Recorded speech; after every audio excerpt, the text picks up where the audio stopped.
امبارح والنهارده القرار اللي صدر بتغيير الزي بشكل كامل او تطبيق تغيير الزي. احنا معانا كمان زميلنا دلوقتي عمرو غنيمه من السويس، لانه في دلوقتي في محاولات لتغيير تحويل مسار ترعه الميه في ترعه السويس، وقوات الجيش بدات تتدخل لتامينها. معانا الاستاذ عمرو غنيمه. برحب بيك يا عمرو. اهلا بيك شريف. ايه اللي بيحصل بالظبط وايه حكايه تغيير اتجاه الترعه دي؟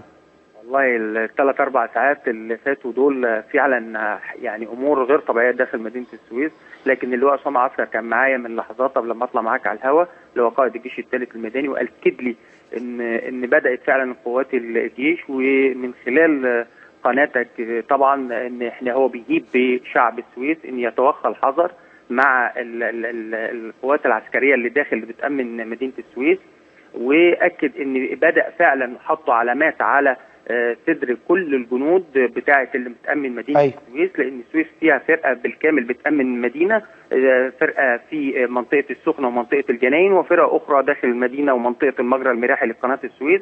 واكد بقى معلومه قويه، مش حكايه كمان الاقمشه واللي في غزه، ده اكد لي معلومه، قال ده عندهم معلومات مخابراتيه ان في بعض العناصر مسلحه ومعاها الزي نفسه كمان، الزي العسكري نفسه، لدرجه ان بياكد ان هو كمان بيبحثوا هل جيش بس ولا جيش وشرطه، وبداوا من الليله فعلا تغيير الزي داخل مدينه السويس.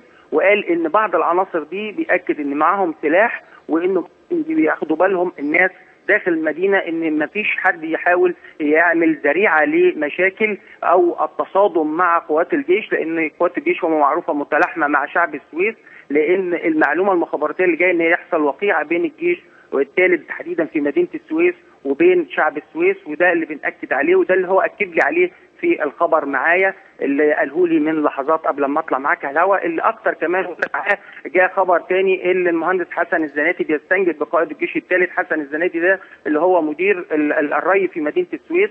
مدينه السويس بتعاني بقى لها 3 4 ايام من قله المياه في السويس، وبتواجه مشاكل كبيره جدا، لدرجه بيحافظوا يوميا بيشوفوا المنسوب، لان المنسوب وصل لمرحله خطيره قرب من الحد الادنى لمحطات الشرب، لان المنسوب في الترعه مش كمان للري وبس، للترعه لمحطات الشرب، فهو الحد الامن 280، هي وصلت لادنى حاجه من 305، ففرق قريب جدا. ابتدى وزير الري في اتصاله مع المحافظ اللي هو سمير عجلان ضخ 1,000,000 متر مكعب، فوجئوا ال1,000,000 متر مكعب من امبارح ان في ناس طلعوا مسلحين حولوا مسار الميه وهي جايه من حته منطقه الشلوفه في مناطق اخرى، حولت مسارها لمناطق زراعيه غير مقننه ومناطق زراعيه غير مصرح ليها باي موارد مائيه، وبالتالي هددت كمان مش كمان محطات مياه الشرب، دي هددت كمان في حوالي 200 فدان مزروعين بالقمح الجني بتاعهم خلال الايام اللي جايه، مهددين بالعطش ومهددين بان المحصول ده 90% من 200 فدان. طب وهل تم القبض على الناس دي ولا لا؟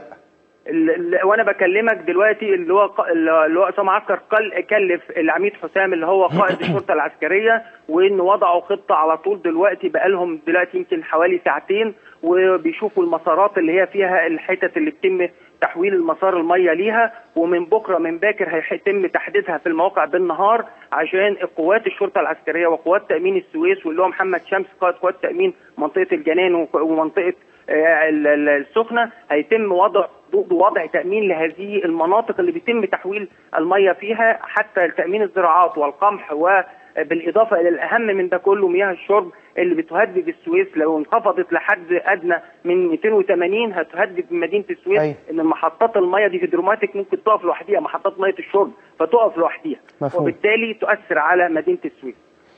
عايز أكد بس على النقطة الثانية اللي أنت اتكلمت عنها، مسألة المعلومات عن مجموعات مسلحة دي. أولا هل تم نشر الخبر ده أو أهل السويس عرفوه ولا لأ؟ ده لسه بقول لك، ده هو ما صدقوا ان حضرتك انت بتكلمني، انت اسرع واحد اتكلمت معايا في موضوع الخبر ده، اللي هو عايز ينشر الخبر بسرعه، وبالتالي يمكن شريف يمكن الخبر ده كان بيتذاع على ان معلوماته في منطقه رفح وبعيده عن المدينه. الغريبه ان هو فوجئت ان هو بيقول لي معلومات غزيره يمكن يكاد تكون على مسار بين قياده الجيش الثالث والقياده العامه في القوات المسلحه على المستوى الاعلى. معلومات من اللواء اسامه عسكر، انا بكرر مره ثانيه وارجو انك تدقق معايا يا استاذ عمرو. لا. معلومات من اللواء اسامه عسكر امكانيه انه في مجموعات مسلحه قد تكون مرتديه للزي العسكري للقوات المسلحه. المصداقيه اساس الخبر. ايوه، ما انا مش بشكك في حضرتك، انا بس بكرر الخبر علشان الناس تبقى بتتابعه معانا، وانه بيتم توجيه تحذير لسكان مدينه السويس عشان ما يبقاش في اي نوع من المشاكل او افتعال لبعض المشاكل اللي ممكن تؤدي بالظبط لهذا الموضوع. انا مش عايز اقول لحضرتك، يمكن انت اول واحد انفراد على الهواء مباشره بهذا الكلام، مش لمجرد بغير زي، مش لمجرد عندي معلومات ان في قماش موجود، لا ده معلومات بيأكد لي ان معلومات في زي نفسه موجود، في اسلحه، في مخطط للواقعه. 3 نقط مهمين في هذا الخبر زي ما انت بتأكد عليه فعلا، وواقف معايا على الخبر وبتدقق في كل كلمه فيه. بشكرك شكرا جزيلا عمرو غنيمه زميلنا من السويس. بشكرك شكرا جزيلا. قائد الجيش الثاني المصري، قائد الجيش الثاني اللواء أسامة، عفوا هو قائد الجيش الثالث، أنا آسف، قائد الجيش الثالث اللواء أسامة عسكر، متحدثا عن معلومات عن مجموعات مسلحة ربما ترتدي زي القوات المسلحة. ومن هنا نفهم برضو التطور السريع بأنه تم وضع علامات لفرقة كاملة، تم وضع علامات مميزة لأفراد فرقة كاملة من القوات المسلحة اللي متواجدة بالفعل في مدينة السويس للتفرقة إذا ما ظهر أي نوع من الدخلاء أو أي حد بيرتدي ملابس القوات المسلحة. تطورات متلاحقة وسريعة جدا بنتابعها مع حضراتكم، ولسه بنتابع الصور الخاصة بالكر والفر أمام مقر أو في محيط المقر الخاص بالإخوان المسلمين، المقر الرئيسي للإخوان المسلمين. نقلنا لحضراتكم أخبار السويس نقلا عن زميلنا عمرو غنيمة وما ذكروا نقلا عن اللواء أسامة عسكر قائد الجيش الثالث وتغيير الزي بالكامل في السويس.